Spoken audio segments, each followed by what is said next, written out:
RGB. You either love it or you hate it. For me, I quite like it.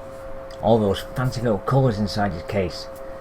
However, if you're new to PC building and you fancy a bit of RGB in your case and you're not sure what to expect, let's take this video as a bit of a guide as to what you can expect to installing RGB in your case, whether it be fans, RAM, or anything like that, or even just the lights itself. How to do it and what to expect. So, let's have a look.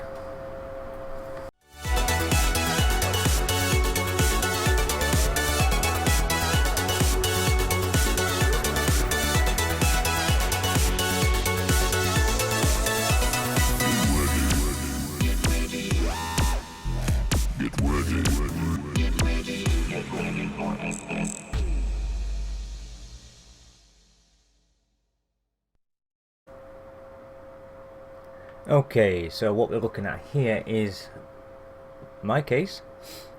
I apologise for the reflection. I've still got the glass cover on there, but as you can see, I have 3 red lights. I don't think they're exactly RGB because they're just a solid colour. However, the RGB itself is on the water cooler. Now you can change these colours basically by yourself by having some kind of switcher behind the actual case itself. In that case, you can just press a few buttons where you can change the colours, you can change the orientation, so you can have some of these colours in, so you can have them flashing, you can have them solid colour, you can have the top one a certain colour, or you can have the bottom one a completely different colour. I quite like this as well because it matches the actual desk when I decide to put it on strobe effect. So it sort of matches everything. It's all intermingled, and I quite like it. Yes, the case itself is large and the motherboard is quite small. Unfortunately for me, as you can see down the bottom of this motherboard, there are no RGB pre-outs, so I cannot connect anything RGB to the main board itself because it's a basic motherboard. It's a basic AMD motherboard. You've got your normal fan header, which is there, case header, and then your fan header is right there, right at the top of the case. And there's my cooler, all nicey RGB. But what happens if you don't have RGB pre-outs on your motherboard? Well, let's take the back off this case and we'll have a look. And here we go. What you're looking at here is the back of my case. That little thing there is my fan header hub, shall we say, because I don't have any outputs for the fans. I've only got 2 outputs on my fans. The main one comes out from, now where does it come out from? Is it there? Oops, get your finger out of the way. Right there. That is the main one. It comes down and then connects to that. So I have my CPU fan and I also have my case fan connected into that as well. Now the main trick is the rest of these wires down here. All these cables are for the RGB lighting. Each fan has a connector, which is right there. I can dig it out. There's your fan connector. And then the RGB itself is all connected by a SATA. You have a female SATA connector, and these have a male SATA connector. Oh, as mentioned before, that is the RGB switch, which can determine the mood and the lighting frequency of the lights that are inside the case. But all these cables is what powers the RGB. Now, right there is your generic RGB connector.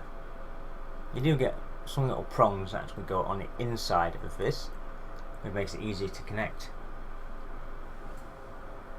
But all the rest is tucked away in there. All these are the fan connectors,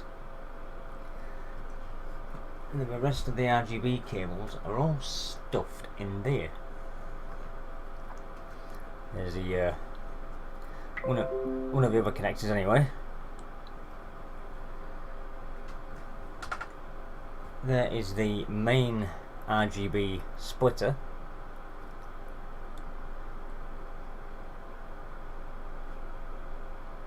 So that connects to your frequency header, then goes down into this, which then splits into 3 of these.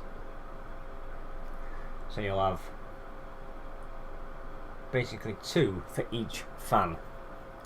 You'll have 1 fan for the top fan, 1 for the fan underneath, and 1 for the RGB on the what do you call it? On the CPU cooler. That's the word I'm looking for, CPU cooler.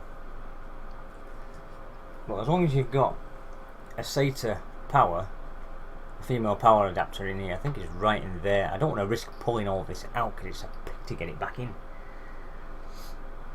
But it's all powered by that. Which we'll also discuss in further cases back up to the main cam. And so, back up to main cam. So let's summarise. If you're thinking of using RGB,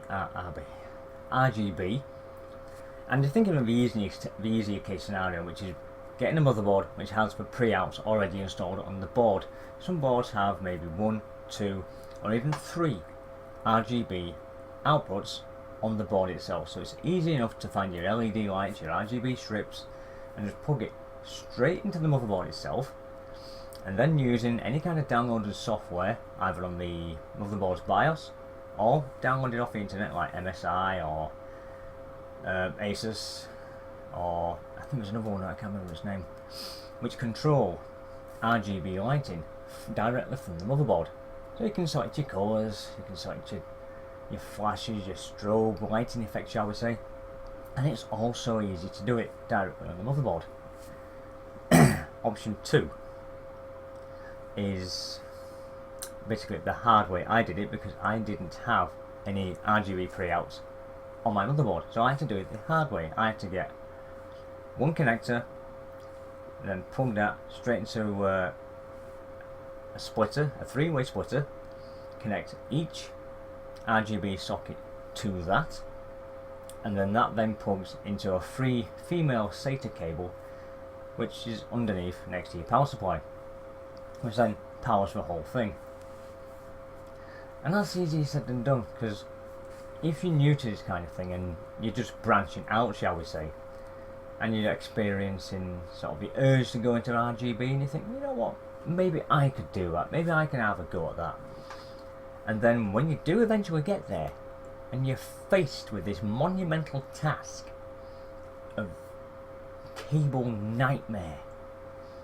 I mean, if you're one for building cases and you want perfect cable management, this scenario is a complete pain in the arse, to coin a phrase. But if you don't mind the extra hassle or the wires, or spending a good afternoon wiring up something like this for RGB, then yeah, I mean, it's a learning curve, it's the experience, it's the enjoyment of doing something new. And if you want to go down that route, it's perfectly fine. But do try and do a bit of research first, and let's just say keep an afternoon free, because it does take a while to get used to how to get this RGB working. But apart from that, once you do it once, it's so easier to do it the next time. If you want to put an RGB strip inside it, you can think, alright, maybe, yeah, I can get a bigger splitter, split it maybe 4 ways instead of 3, or you can go a completely different route, whichever takes your fancy and which is easiest for you and what's more wallet friendly and better on the budget. But saying that, RGB is in almost every PC component. It's on RAM, you can get RGB on fans, you can get RGB, well, practically anywhere in gaming, which all adds that little extra touch, right? A little bit of brightness that makes your gaming rig stand out from the rest. And once you've mastered the use of RGB, the world's your oyster. You can practically do any kind of job imaginable. You can have certain colours on one, certain colours on another part of the case. You can even highlight certain components by using RGB lighting. It doesn't have to be colourful. You can have sort of brighter colour RGB, which is just solid colours, solid white, for example, if you want to do a really crisp, clean white build, or even a black build, and just have little white accents. It's all part of the learning curve, and it's all an experience. That took me the best part of an afternoon, because I'm so new to RGB, I didn't know what the hell I was expecting. But few tutorials and basically winging it, I actually got used to using the RGB and thought, okay, this is not as bad as it actually looks. Okay, this video isn't exactly a how-to guide on how to RGB your case, but maybe that's something for another video. Maybe down the line when I decide to get some more RGB, I can strip out the entire RGB at the back and give you a basic intro on how to RGB your case if you don't have RGB outs on your motherboard. So, that's the basic rundown of RGB. Now, is it worth it? For those that want RGB, yes.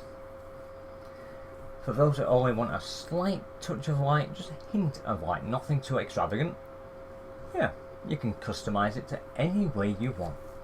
It all adds your personal touch to your rig, whether it be bold, bright colours or just subtle accents in the background. It all makes your design look the way you want it. You can design it the way you want, and you can sit back and think, I did that. That's my work. But a topic for another video will be RGB lighting itself and how to use it if you don't have RGB pre-outs. Oh, from me, that's basically just a video of me waffling on. But if you like this video, please don't forget to hit the like button or even the thumbs down if you didn't like it. Just leave your comments in the section below and what you think I can improve on, what you'd like to see next on the channel. And don't forget, if you did like this video, you can hit the subscribe button, and once you've hit that, hit the bell notification so you'll be notified of any other further updates. Any further updates that will come up on this channel. This channel is constantly progressing from strength to strength. The better I get at camera work, the better I get at video editing, the better these videos will become. And I'm enjoying this ride so far, and I hope you are too. So, from me, and everything around me, thank you so much for watching, and we'll see you in my next video. Take care.